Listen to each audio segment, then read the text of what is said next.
Thanks, Alex, for your kind introduction.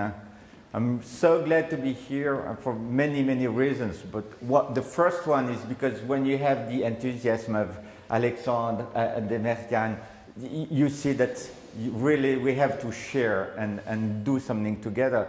The second is that my best friend is Romanian, so of course it helps. And the third one is a rather new thing, because I knew that my grandmother was from Cluj-Napoca, but I never knew that Cluj-Napoca was Cluj, so I only learned that 2 days ago, so it was really such a surprise, and so I'm so happy. But our discussion is really on innovation, and you know that innovation is, well, what makes companies move forward and be active on the market. But innovation support is moving even faster, because the concept and all different things you try to be more efficient is moving even faster. So in now 20 years that this is moving at EPFL, it's something that moved every couple of years. There was a new tool or new concept that came in. So that's why I tried to make some history, look back from where we started with the PUL program, the Industrial Liaison Program, which was the origin of tech transfer. But now, with respect, we talk about knowledge transfer, and tech transfer became more specialized. But we'll see how everything moved with time, and I'll try to link that with the national innovation policy of Switzerland and now the regional innovation policy, so you get a better understanding about. You have a university which is at the center of a map of universities, but we have to make alliances with universities, with governments, and to move it together, because now we speak in a regional innovation system. You always have the three parts: the government, the university, and the companies. And we never have to forget that this must be a coherent ecosystem. So now to the point, so back some time. That was about when André called me back to EPFL. I was happily working for the Swatch Group and trying to move the watch industry. It was at the time when in the lab I was telling to the watchmakers, oh, you have to open up your mind, you have to move to smartwatches, you know, to link with many things. And they said, no, it's only, well, now 15 years later that it becomes really the truth. So I was too much in advance with the concept. So I was kind of half happy, and André saw that and said, you should come to EPFL, we're doing many things. So that's when I started there, and at the time it was a support, technology support for the companies, but it was strongly linked with EPFL, as you can see from the logo. It tells the whole story. So it was really part of EPFL. It was a joint effort with the companies. So we had already the separation between the pull, the market pull, and the technology push, and that's, well, we were all friends working together. But from our part, from the market pull, obviously, is that we had this partnership with the companies. They were already included. That's about 100 companies that pay money heavily when it was 30 years ago, and it gave us revenue of about 1 million lei per year directly from the companies. And this made us work harder to get more money, because the rule was that EPFL would just match it. So if we go back to zero, I just get another job in Swatch or at other place. So that was the name of the game. And in those companies, mainly 80% are SMEs, but that want to look for new technologies. But time changed, and in 2005, the government, the Swiss government, made a national policy, and they wanted to have push and pull joined in some way in consortium of knowledge and tech transfer. So it was a kind of a new try. So we have both of them. The name, of course, it was more global, so it was Alliance, and we needed very different people. In the starting place, 20 years ago, you hardly had any information going from the university to the company. But 20 years later, of course, this has no value. You should put much more added value to the relationship. So all the people that work in my group, I needed more experienced one with the business side very strong, not only the scientific part. So we had to hire new people. And of course, very much focusing on projects. Now, I make a breathing because I see that you're going to fall asleep. So don't forget, the rule was to, if there is something that is kind of raising some idea, you should put a question. And if you not come to me, I'll move towards you. And this will make life very difficult to the cameraman. So please, if I feel that you sleep, I'll just go, yes? I have a question already about, you mentioned human resources, hiring people. Yes. What kinds of people were you looking for? How did you select the right people? Now we need such an experience that I select people around 45, well, about like you, well, that had almost 20 years of industrial experience or 15 years, but they worked in the lab before. So either they did a PhD and they did further applied research, but they have both sides. So usually those people went in the industry, they worked, they led the research and development department of the company, they did many things, and at some point they have some frustration because they have many ideas and not the time to do them in the company. So I just grab them because they're so happy. I say, I can't pay you so much, but at least for a couple of years you'll have fun and you'll discover many nice things. And usually this works very well. So, but after they leave and move on. So it's a hard life. You have to keep this. So this is the hardest part probably of such a model to get that. So doing projects. So not the region, of course, you don't know the place, but you take Switzerland, which is already small, and you divide it in 4, and all that region, they speak French. So for me, this is the playground because of the language, but also because it's the natural ecosystem for innovation. Of course, you can't force people to work together if they don't want to, and if they don't understand each other, that makes life really difficult. So this is the natural part of it. And it's about 1/4 of the GDP of Switzerland, also the population. What is interesting, of course, is that we took along, EPFL is the locomotive, is leading the way, but all the others came with us. Four different universities. This one is very, very famous in life science and in some other areas. But also we had just one name. This is the University of Applied Science, but it's basically engineering. And this has locations all over the place. And those are the guys that have the closer link to the small companies.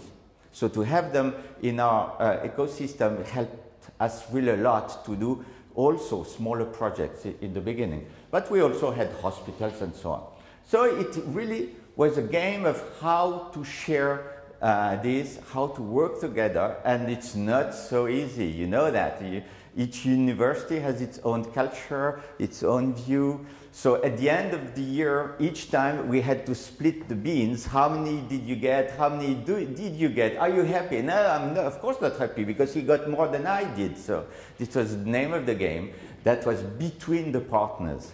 So to set up a new logo, I mean, it's a working group, it's 9 months of interaction, it's a hassle. It's hugely complex to have the teamwork. But things move if you work hard enough. Finally, it worked, and only 3 years later, there was a regional innovation policy also. So the 6 cantons I just showed you, the 6 states you saw before, they said, oh, we put also money in that. So it was additional. So the budget, which was 1 million times 2, which was the matching by EPFL, was also doubled by the regional. So we moved from 1 to 2 to 4 million lei for the global Yes, Alex. Is this money spent just on salaries or also on the actual projects themselves? It's only the accompanying structure, so it's the salaries and some expenses, but it's really the support. It's not the projects. Then I'll talk about the national global context where we get money for the project. So of course this is the whole process going from the need of the company, we jump in here and we come out when everything is ready to move. Unfortunately in the beginning we didn't follow up the project, and this creates problem because we said once it's in the lab they just work together and that's okay, and many times it's not totally okay, you still have some problems. Yes? This might extend your presentation a lot, but I think that's the point. Could you actually go through each one of these and explain, like each one in detail, like identification of the needs? How do you actually do it? Who do you call? Who do you talk to? What is it? Do you have a web platform? Do you email? What do you do? Do you organize events, brokerage, and for each one of these? Yeah. Okay. I also have a question that I want to add to the previous ones because they're not just small. Okay. And that is. You said that the counties, those are counties, yes? Yes, yes. In the western part of Switzerland, have allocated public money. So allocated public money for your organization. Yes. How was this done? Based on what? Okay. This is the difficulty. It jumps here back. Yeah. So I'll move then. So this is a very good way to do it. We just move from one to the other. So here we get to the regional innovation policy. So they decided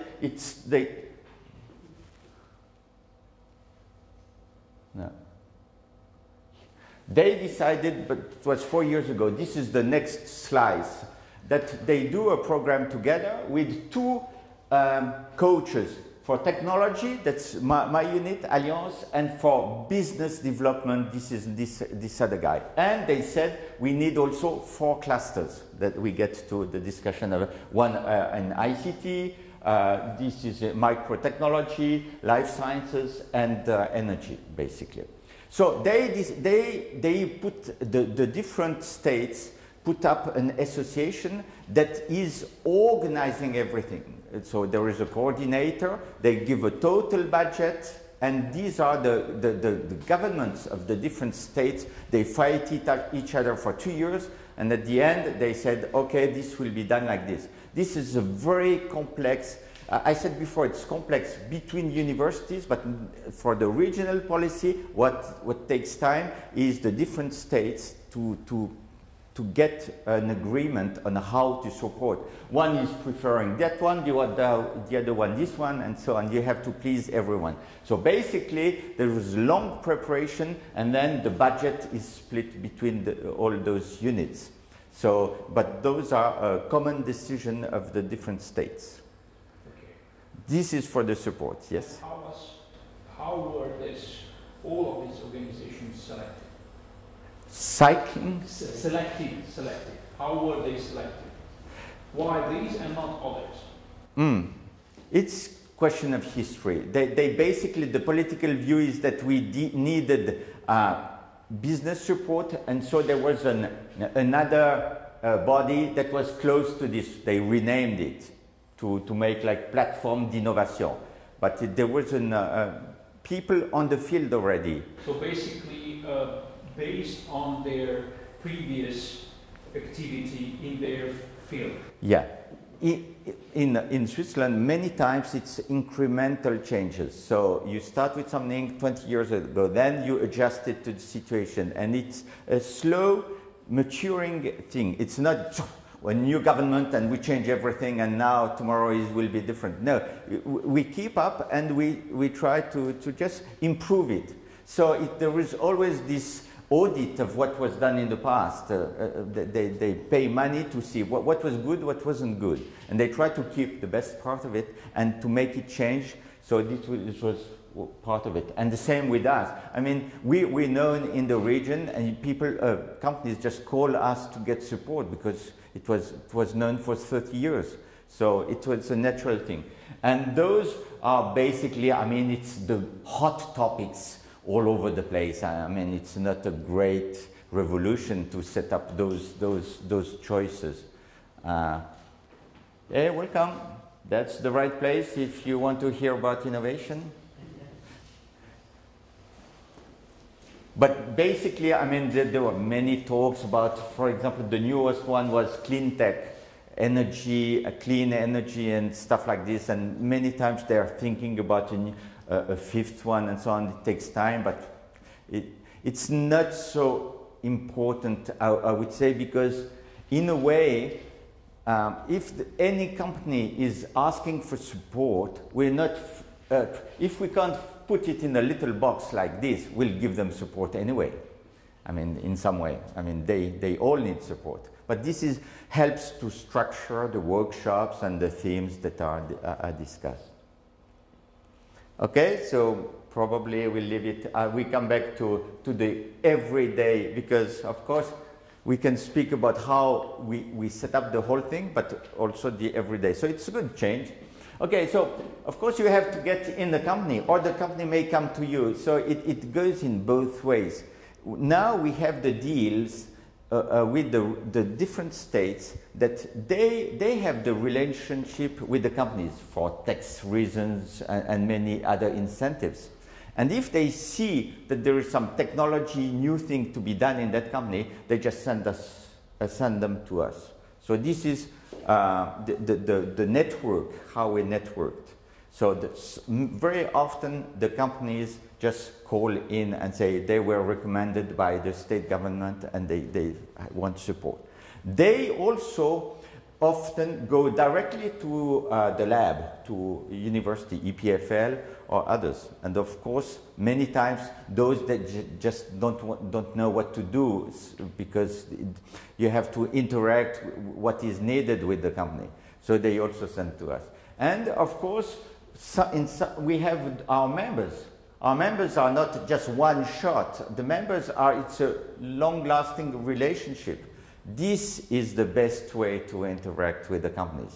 Because at one time you do a little project, they pay themselves a few thousand leis, and then maybe 2 years later they have a larger project, and then you have an innovation check by CTI, which you also have to move further, and then suddenly it's mature. You interacted for 5-6 years and it's mature to do a larger project financed by the Swiss Innovation Agency, the CTI, and this is heavy. It's about more than 1 million lei a project, an average project. So this takes time to have the trust between the two of us, and then of course the knowledge of what you're going to do. So this is good. So about every year we should meet the company and discuss what was going on and so on. Those are the established companies. But of course you need those companies, so sometimes you need to do some selling. And this is the hard part for the scientists, as we all know, and the engineers. And they have to be present at networking events, at workshops, anything that is not anymore organized by us, but the different partners, the different clusters, all the events that are going on. There are so many of them that we don't have to add new ones. So I just wanted to mention, you mentioned innovation checks. Innovation checks are the exact same thing as Check de Innovare, which already exists. So that's interesting that it starts small. Every collaboration starts with a few thousand euros, and then it goes to a few tens or hundreds of thousands of euros. But yeah. So from that part, then you have to mature, because if everything goes well, the company shows you the factory and tells you about the good and bad things in the factory. This is when you have trust. And then sometimes it's so huge. Every place you look, there's something to do to improve it. So you have to really see what's the most important for the company, and something that it can overcome, it can digest and make money out of it as soon as possible to do further investment. So this is the analysis, and then we have to translate this lack in some way in something that speaks to scientific people, to the engineers and so on. So we're really talking about translation, because in smaller companies they just don't speak the same language as University of Technology like EPFL, and if we don't care, they just miss the train. And then from that, when we agree with the company, all this is only with the company, then we go and ask for the labs we think are the most adjusted. So we either, from the need that was described, we know already where to go, because it's small regions, as I said, there are not tens of labs that can do the same thing. So we just go directly, but when it's open, it's not so specific. We send a description without the name of the company, a description to all the members, to all the partners. They all receive this description and they react. Oh, we have one lab with this professor that can do this and that. He did a few arguments why that lab could answer this request. Yes? Why is it without the name of the company? Because many times the company just doesn't want to be known publicly that they're working on that, because it's like a lack, something that they're not so good at, and they don't want to say it. Or there might be a valuable idea. They don't want to. Usually they better even do some work to patent it if they can describe it. The best companies, they do this before already, before having the real result. So from that, so we get the different labs, and again, the final word is from the company. We say, we believe that those labs can do the job. In which order do you want to go? Because this avoids the reaction from the universities. Why me, not why? Well, usually it's why him and not me. It goes this way. And we just made a summary of what we received, but obviously we give some, there is one order which seems natural. And the company decides, number one first, and we'll see what comes out. What labs don't like is that we put them in competition, open competition. It's like a call. No, they don't want an open call. They don't want, well, this is the job, the three best, no. They don't, they said, well, if we discuss a project, we discuss it with me. If we can't do it, then you can go to others, but not in parallel. So we accepted that. And then the company decides to move further. And then we do the support to get the meeting and discuss, and we stay with them to work up the project. If it's just a small, very small project, the lab can do it with no hassle, it can be done. If it's one of those large CTI projects, I mean, the formal part of it is rather heavy. It's not as heavy as a European project, but it's halfway maybe. So you really have to know how to do it. Yes? Question. Is your activity limited to the national market? Yes, our part is. Again, this is a game of it's a decision. And why? Due to the funding coming from the government? Yeah. Each time it's a different funding. How we did in the past is to say, okay, the federal government, the state governments, they can't discuss everything. So what we do is, in our region, we say we are a one-stop shop for technology. And we took up all the projects at European levels. We were operating the Enterprise Europe Network. Before that, the Innovation Relay Center. We did everything that was possible at the international level. We did ourselves for the region. But then the rules changed, and they said, no, this should be done by a national agency and so on. And we lost the grant. But this was the best idea, is to do everything that relates to technology and research projects for the region. This is a problem of the link with the politicians. In our case, with the probably that the economy in Romania is not well developed. So And Yes. to survive, the research entities have to look abroad. Yes. And it's a huge research market in Yes. Europe. So from this point of view, maybe we have to focus also on international cooperation. It makes sense, really. And with things like, I don't know, experiences about Enterprise Europe Network. I have here in university. Yes. There is a part that is relating to technology, and the most part is not technology, it's business. So you have to handle that. We liked, of course, the technology part, but not the other part. So, but it makes sense to have all in-house, all support for technology for the companies. It makes sense. When you have different agencies, each one selling its own little bag of support, it's... The agency is focused on projects which are funded by European Union or by the government. Yes. But here is a cooperation with the companies, and they are not usually funded.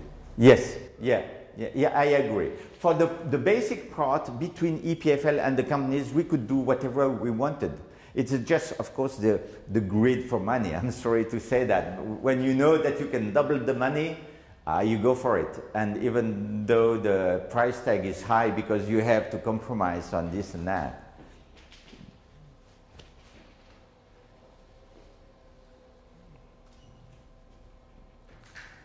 So, usually after that period, a good partner was identified and agreed, submitted a proposal to the company. Then comes either this slice, which can be very thin if it's a low-cost project, just support, final support, or if it's a CTR project, this can, the total time can be a few months for this last part, up to the project is financed by this agency and everything can run. And before, usually at this part, we let the project go with the lab, but now for the members, we try to follow up when there is a problem and think about the next step. So this is how I can.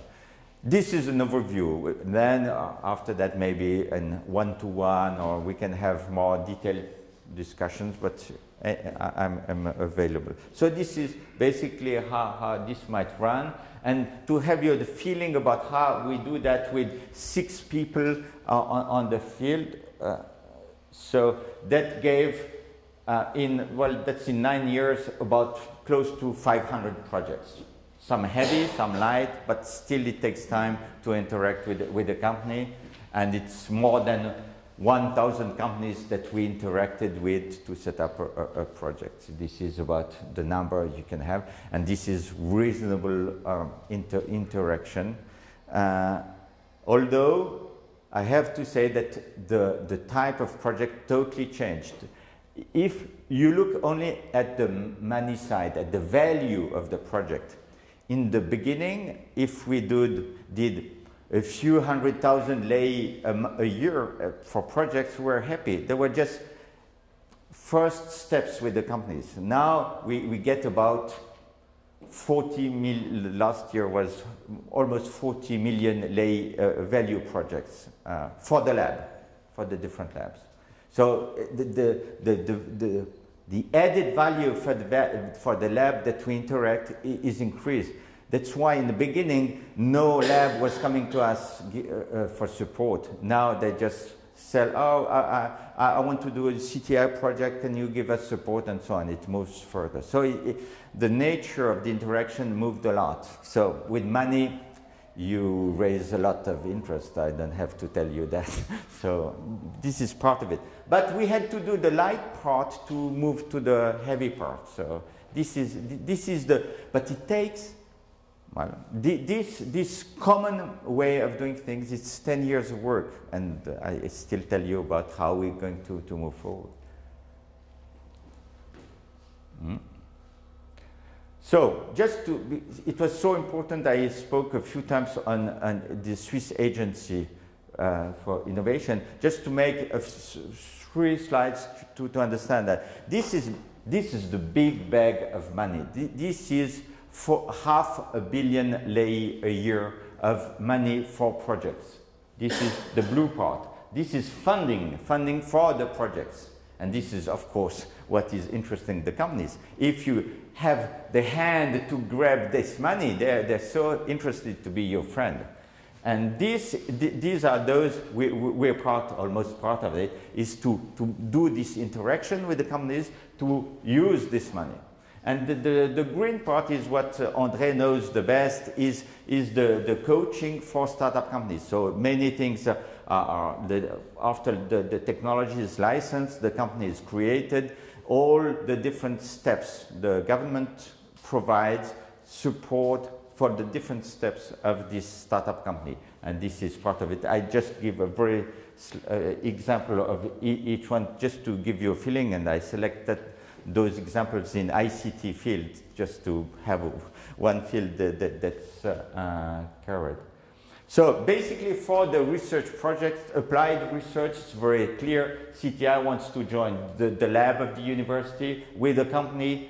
So a common research and development project, what is that the CTI pays the part of the university, and the company is giving the moral engagement that they will do as much as the lab. Of course, sometimes it's less, sometimes, well, but basically they're working on the project. They have to prove that they're working on a project, and they have to put some cash in it, 10%, because the government saw that sometimes they just said that they were working on the project and they did nothing. So they had to introduce some check. But basically this idea, very simple, and it's, in Switzerland it's healthy because the government doesn't want to give money to your company, because why you? Well, it's unfair competition, and not the other one. So in Switzerland this is taboo. There's no way to get directly money for a company. But very happily it goes through the university, and this makes the collaboration almost natural. Yeah. Basically, if I understand correctly, basically a company gets in a project, in the lab there's going to be, let's say, 1.5 full-time people, one postdoc and half another student. And then they say, okay, we will also put 1.5 people full-time on this, and so basically that means that their financial contribution is the salaries of those people, which are already getting paid, which is supposed to work on the project. But then sometimes you say that they're not necessarily working on the project. Yeah. Sometimes they are. Yeah, and their salary is much higher usually, so they work less. If you look, so it's not the manpower, it's the money, the expenses. So I mean, it's easy to show that you work on projects. So you have to, but if they do nothing, this is very clear to the agency. So there's a mix. But anyway, for the company, basically, they're working on a project that seems interesting to them, looking further apart from the daily business, and they get results for almost free, paid by the government. So I mean, it's attractive. So this is how the research project is financed. Just to show you the idea, that was in 2013. It seems that it goes too fast. Just to show you in that year there were 400 companies that were involved in the projects. Many of them come for the first time, so it's not Novartis and ABB. Those are rather smaller companies. 80% usually are SMEs. And we see that in enabling science, the larger one is basically ICT. They added some, subfields like logistics, but basically it's computing science. So it's the larger share of it, engineering, life sciences, and microtechnology. This is the number of companies, but then the amount of money, usually for life science, you have to add up. It's larger than for ICT. Many companies, many projects, but doesn't need so much money. So this is just in 1 year, how many companies are.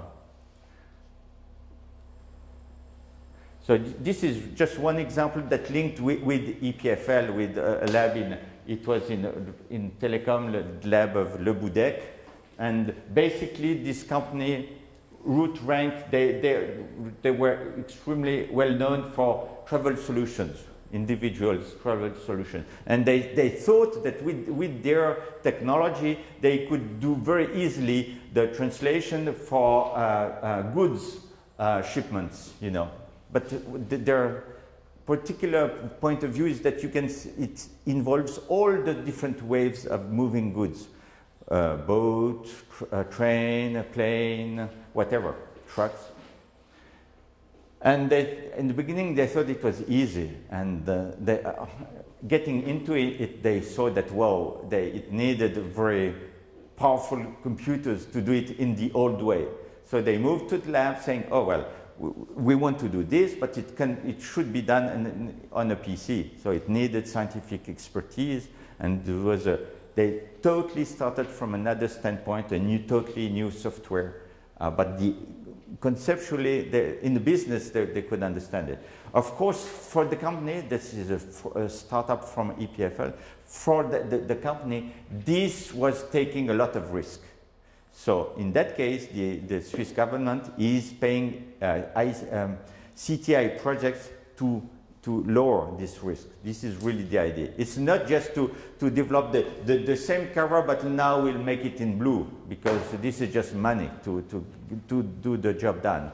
But if we can't have a stable blue paint, then it would pay for it. So this is really always the trick. You have to convince the agency that it will make a new business, but also that the risk part in the project is high, as high that the company can't take it by itself. See, this is the criteria of risk. It's not only there is a market and it's useful, because that would be subvention of this would be unfair competition, because you just help the company to do more business. But if the risk part is high, then probably the company wouldn't do that project. So it closes the innovation in the country. So this is the idea. Question: what kind of companies were customers of this project? In this case, yes. The company is Root Rank. It's not the designer. Who exploited the result? This is the company. Yes. This is. What is doing? Is it doing the transportation by cars, bus? They provide the web solution, the solution for the companies to use that software. Okay, so the final customers are the transportation companies. For this part, for this new part of the company, yes, those are the transportation companies. And the producer or the company exploiting the innovation is Rutra. Right? Yes, exactly. And they continue, of course, their basic solution. If you go on the web, Root Rank gives you the best solution. It's used by EPFL to any travel we do, because it sees how long it will last, how much it costs, but also how much CO2, well, the ecological part of it, how heavy. So sometimes you see that, well, I can gain half an hour, but it will double the CO2 consumption. So the decision might be to take one more half hour to do it. So it gets, so this is the basic stuff from Root Rank.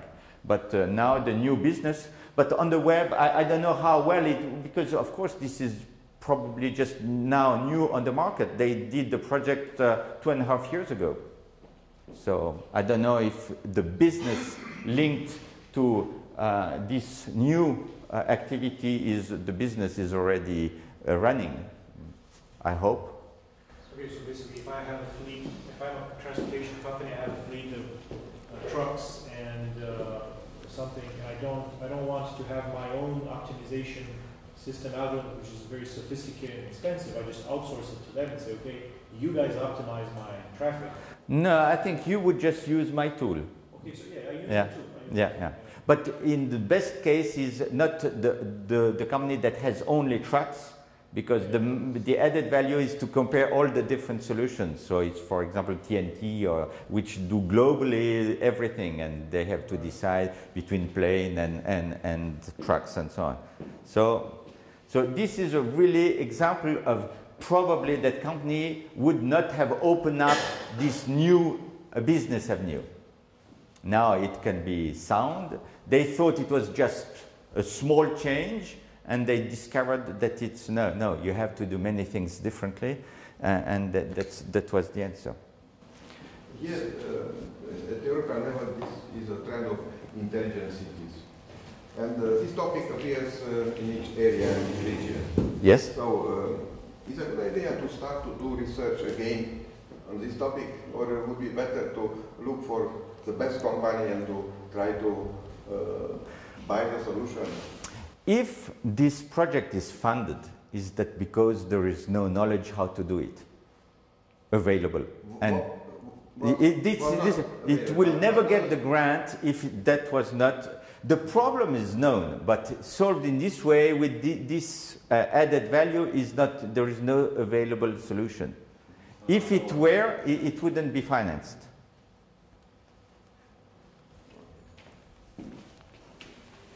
The science, CTI is science to market. That means that it needs to use science. If it's only doing the same thing again, oh no, it was for trucks, now we do the same for planes. No, this is just a translation from one field to the other wouldn't be paid, but something more added value to it. And now try to the green part, more linked to André's work. It seems that it goes very fast. These are the coaching acceptance by the same agency to follow up the startup. And again, you see that ICT has a very large share, almost half of the market of coaching acceptance. At EPFL, it's not so strong. I would say probably more than 1/3. We have more engineering and also medtech. But this depends on this is the average on the whole country. So the share of ICT is high, and I again took an example of a company which is called Get Your Guide, and those come out from, I really need to be extremely precise, from ETH, so it's to show up how open-minded I am. So, because they did well with that project. I mean, I tried when I was in Rome recently. You want just to go to the catacomb and so, and to have a very cheap ticket, and you buy that on this one. And personally, I'm not well into ICT to know how different it is from others, but anyway, they seem to manage very well with this investment from venture capital to do that. And well, it's running on the web, and you can do things. Here really, I mean, CTI coaches were doing every step with the company to see that they were on the right track. They didn't work for the company, but they gave advice to that. So this is much towards the market compared to what a TT office that works really at the start of everything. This is, well, whoa, long time ago. But this didn't come from EPFL. So we talked about now linking. So the first is the national program is really fundamental because you have the basic money to do that. And then each region is trying to do something more. And basically what is more is what I said in the beginning in the regional policy is basically to open up to a wider range of companies. CTI is more to the best, those that run fast already. Okay, so in the regional policies to say, okay, you don't have the good ones and the bad ones in the middle, you have some that not so bad, but you can get better.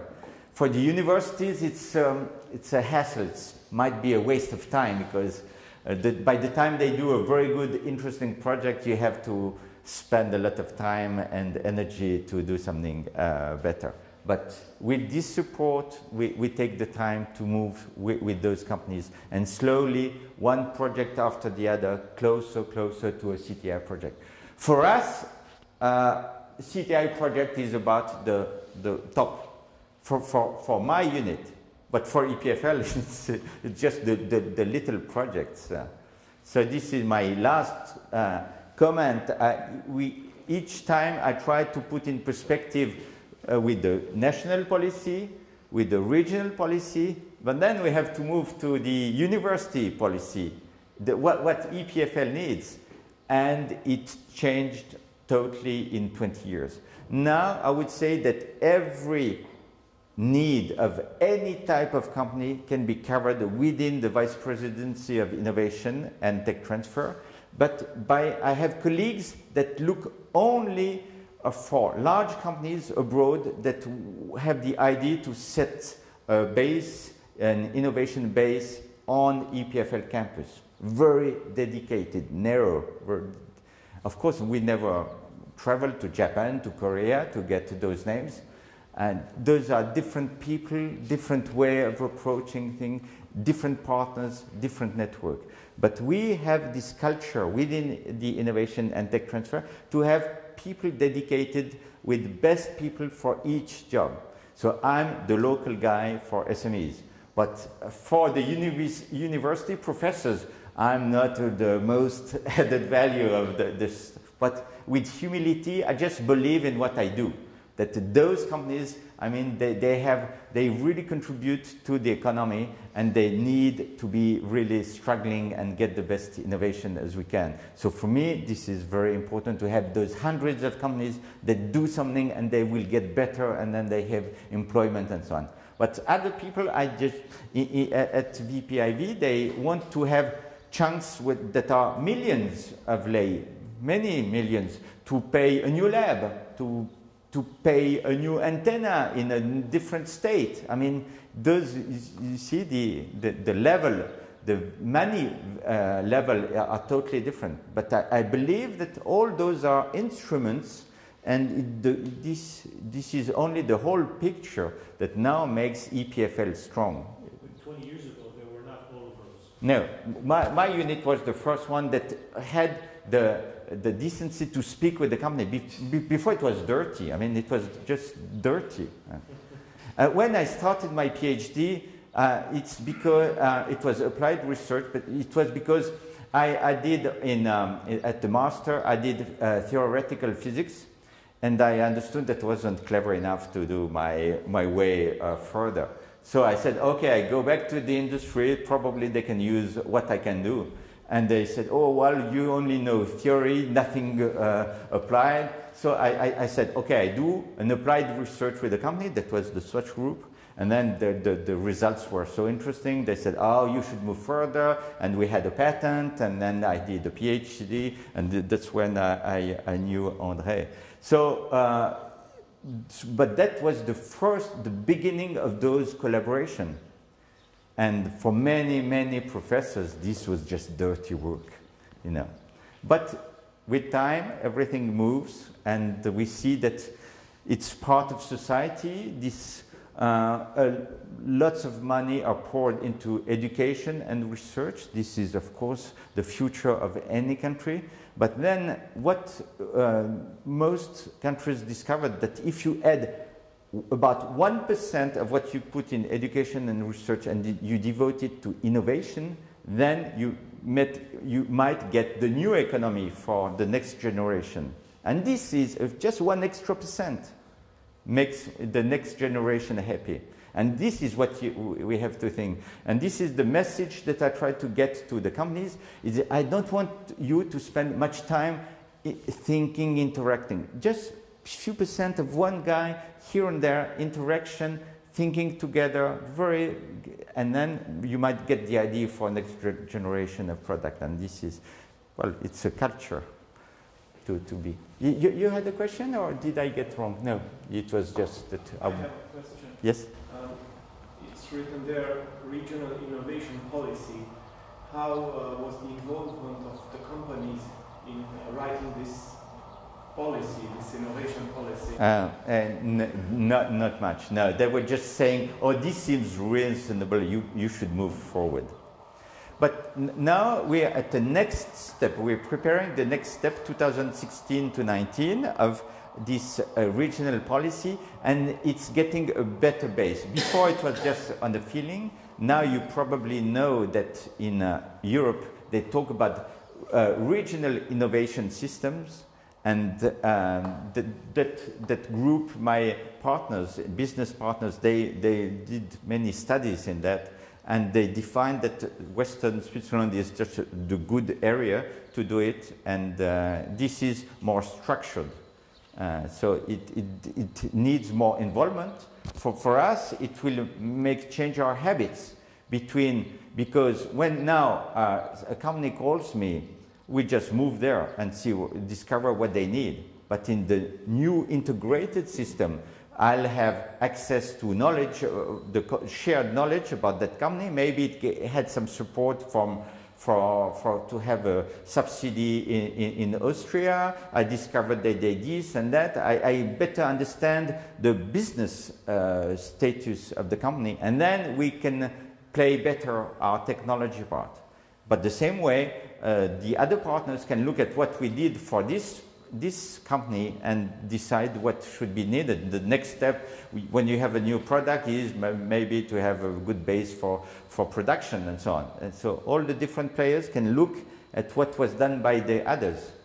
And this is wow, this is really different. It's transparency, and you can understand better the need of the company.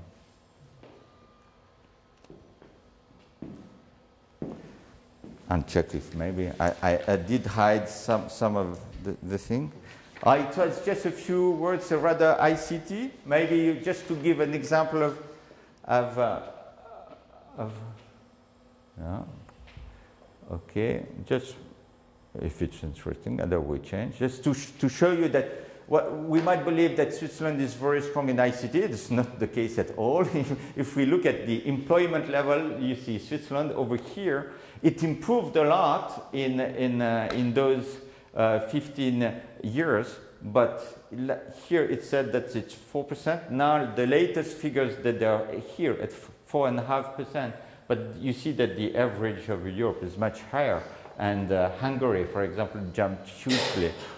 This is the percentage of employment in the country. So this helps you to understand why Switzerland say we should do something, and the region also. So they set up this, and before you read the platform here, they say Western Switzerland ICT cluster, really, and really they. Oh, really? You should move far. So, technology watch, of course, if it's more than watching, if it's doing, they call us, and we are the extension of the cluster. Business opportunities, they call probably the other partner, which was Platine, and then lots of networking. Basically, they try to link to show that something is moving in the area. But for doing, it's either technology, that's Alliance, or business, and this is Platine. This is the way how we link a cluster with the different coaching. So everything should work together. And the ICT cluster, they're saying that those are where they want to put more effort, but basically talking about cloud computing, and I mean it's about all over the place. It's the same challenges, but what we have very strong in our region is security management, and at the science level, cryptography, which is in Geneva, very top level. But anyway, they try to show that there are companies in the different areas, that there are labs that work in different areas. They want to show this. They don't do, they just show and network. That's already. So it's not a cluster like some others. We have more. Those are top-down clusters decided by the government, and then they just do some of the things. But it's light on the operational side. We have other clusters that are emerging from a university or region, and they're very strong, and then it gets bigger. One example is in plastic technology, plasturgy, injection plastics, and so on. This is growing, and this is one of those clusters that starts from bottom up. A university gets 5 companies, 10 companies, 20, then it's well, those are the different dynamics we can have. So it's interesting to test both of them and to see what brings value.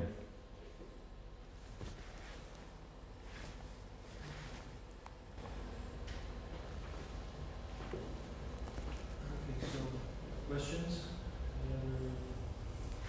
More specific questions, perhaps? I have a question. If you would be asked to prioritize the factors that can contribute to the success of a cluster, what would you put on the first places? It's my origin as a scientist. The science base is very important. But if you want to be in competition at the international level, this is the science factor, because you really need to be top. If you just want to improve the industry base of a region and not the best company, then it's different. This is not the same.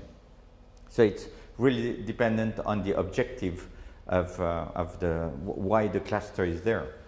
If it's a shared knowledge between the companies to get better in a given country, you don't need to compete with to be a champion. But when you're in ICT, you want to launch a web service. Usually, it's not your local your country. It must be international. Then in that case, it must include some of the best that you can do at one time. So, but sometimes it's just a good idea, huh, Alex? Probably. Your next startup, if that is the good idea, I mean, you don't need the whole science of the world to get them, but you have the knowledge in the base to set it up. I have a question. Now, after so many years of showing all these projects, it's relatively easy because companies already know, they've seen around them that what you do in these projects bring value. But in the beginning, when there was nothing, the question is, how do you build that level of trust of people to get involved or to contribute time, money, human resources in collaboration with each other, with the university? So, I mean, because this is where we are, you know, the first steps. So how did you do it to overcome the either distrust, but not necessarily distrust, but maybe disinterest? Maybe, okay, they don't have anything interesting for us. Like, oh yes, they do have interesting things. How did you do it in the beginning to convince people? Yeah, I think the answer is very humble. It means that you need time and you need to make small steps. If you promise a revolution in 2 years, I mean, this is just ridiculous and you can just forget it. And so you need people around you that give money, that have a vision that this direction is the right one. And innovation is not done in a couple of years. I mean, I have a very good example of the misconception between technology and the impact in business. That was 4 years ago. Francfort measures, the Swiss franc was increased value against the euro. So the government said, we have to launch measures to make it easier for the companies. And they said one part of it is through innovation. They said we doubled them in 3 months. They added the same amount of money for research project than a full standard year. So imagine in 3 months. So it was making the usual life multiplied by 5. Everyone was running all over the place. I need a project. Any lab will do it. Just a project. The whole system was totally at the end. But obviously, 2 years later, they did a study. What do you want to see a difference on the market after a research and development project? I mean, they hardly published the report.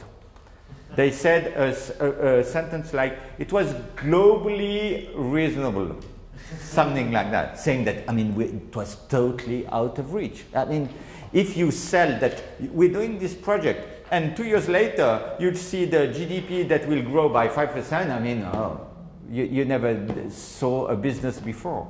So this misconception, you need time. Of course, it was good to have more money in innovation, but you need time to harvest it. Of course, you need time to educate the whole people involved in the system, and then you need time to do the projects. Then the company has to transform the result of a research project in a product, and just the industrialization to make the process right, and so. And each time you multiply the money by 10, if you wanted the industrialization, and then the marketing is again a factor of 10. So the initial part is a small seed, but will make a whole impact if you leave it time and you have rightly educated people and motivated people. The whole thing will. So this is a necessary part. This is the seed. But of course, the seed, I mean, you don't go the next day when you planted the seed and you just want, oh, how will it grow? You don't see it grow day by day. You needed to leave it one season. And the season for innovation is a few years. So. If I can mention some comments to that, we try to put ourselves back in history at the very beginnings where all this started. EPFL was a known institution in the region. A number of companies knew EPFL and a couple of labs, what they were doing. I think this happens here too. And it started with a small bunch of companies wishing to be part of that program at that time. They had paying some small money at that time. And all that increased this time. More and more companies were joining because they knew, oh, there are already some companies, I also want to be there to participate. So how to get there? Of course, now it depends on the impact of a university, if it is enough, or if it's necessary to have a number of universities like here in Cluj, where you have spread competencies all in the whole ecosystem, and how to attract is also maybe one of the means to be invite more and more companies around. And as Professor Luthier also said, one of the problems is that, okay, the region is maybe not rich enough. Invite them from abroad. I think that there are a number of companies which are here in the region, which are not Romanian companies. But if you have really strong competencies in IT, for example, market those competencies on a larger scale and invite them here and pitch, make presentations about your strengths and propose them a program which they may be part of it by. But I think it's something like that you already have with the IT cluster, isn't it? It is. What we are striving towards that. Yeah. But as you said, Mr. Luthier, it takes time. So this is a fairly new organization, and even the thinking, the whole model is very new to Romania. So we have some mentalities, let's say, to overcome. Collaboration is not natural in Romania. Yes. Yeah. It is not,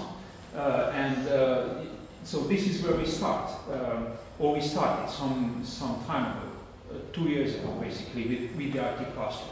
And now we are slowly getting to the point where companies start to realize that by coming together and thinking together and doing things together, also with the universities and with the research institutes, they have a chance. They have a chance beyond the life cycle of the outsourcing IT, which is basically the main industry in this area. So yes, we have IT competencies, but they are not, let's say, in innovation. The competencies are not in innovation. They are in outsourcing. Very good services, very valuable to the customers, especially abroad. The entire we have 30 companies in Cluj-Napoca cluster, and most of their business is outside. It's abroad, about 70%. But innovation, shouldn't innovation come from the university partners? Yes, and this is what we are building at this point. This level of contact with between the industry, the IT industry, and the universities. So there's much more focus on innovation and building products and services that have IP value, added value, so that maybe 10 years from now on, let's maybe not all the companies, but hopefully most of the companies will still be in business. I feel this is the right way, actually. It takes time, but it is crucial to build the innovation, build up the innovation content, because it's the only way where you can really attract interest and increase interest in bigger companies to come around. This is one of the objectives, I guess, of the whole project. This is the end of our project. And one of the, probably the main objective is to realize the necessity of a translator. Both Intercantonal and Mr. Luthier are both, that's their job, is to translate. And that is a job in itself, in the sense that I know that talking to you and being here, that's one of the main difficulties when you have a company person talking to a university professor. Sometimes it's very difficult just talking. I mean, just the plain old talking is very difficult. And just we had Daniel Komorodan here on Tuesday, I think, and asked him exactly that question. What do you expect? What are you looking for? What do you need or do not need when you talk to somebody? It was very useful perspective, because it's very hard for university people. They feel insulted sometimes when somebody tells them, and for a company it feels only natural. How can you be insulted? I'm just saying something that's banal, it's like absolutely normal. And this guy feels that I just, I disconsidered him. And so it's a huge mistranslation problem. And so I think that this is why I was asking about the trust building, because this is the main obstacle to overcome. And the existence of these translators, you don't have to have many, maybe just one or two people in a city that can already make a huge difference, because they can create one successful project, two successful projects, 5, and then it's much easier. If you going from 5 to 10 is infinitely easier from going from 0 to 2. And so if you get the first few ones. So that's my next question for both of you actually, is how do you identify these people? Each organization has to designate somebody. Okay, who will be the person to deal with this problem? So you have to choose somebody, to hire somebody. What kind of personality? How do you select somebody? For example, when you hired your people, you selected certain types of people, but probably not just because of their CV, but also because of their personality. And also, how did you get to have the skill of being able to select them, in the sense of being a good recruiter, to identify these people who are capable of doing this job, which is a very specific and weird kind of job. And that's a question for both of you. You start on that? So, of course, it's really tough. I think it's a risky one. The job is very attractive, so a lot of people apply, of course. Now, which kind of people? Well, as Roland mentioned at the very beginning, it's necessary to have people with scientific background, but with this experience in industry as well. That experience in industry is maybe it's not necessary to have a huge experience in the industry, but just to have the idea, the flavor, to feel how an industrial person thinks and acts, the needs and the understanding, because again this is coming to this translation needs, so you have to understand both words. Of course, now maybe but I think the type of people, of personalities are all the same. We have to spread also according to the different fields of the background, which are needed, right? It's engineering, it's life sciences, IT, chemistry, materials. So there need to be a bunch of people coming from different backgrounds. But to start with, you're starting with your strengths. So if it's IT, well, that the first people would have a background in IT, right?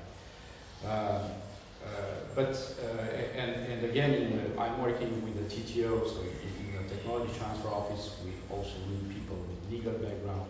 But this came later. At the very beginning, when we started, we were 2 engineers, and this was for more than 5 years. And we were also dealing with contracts, with legal aspects. When we didn't know, we called people that know, so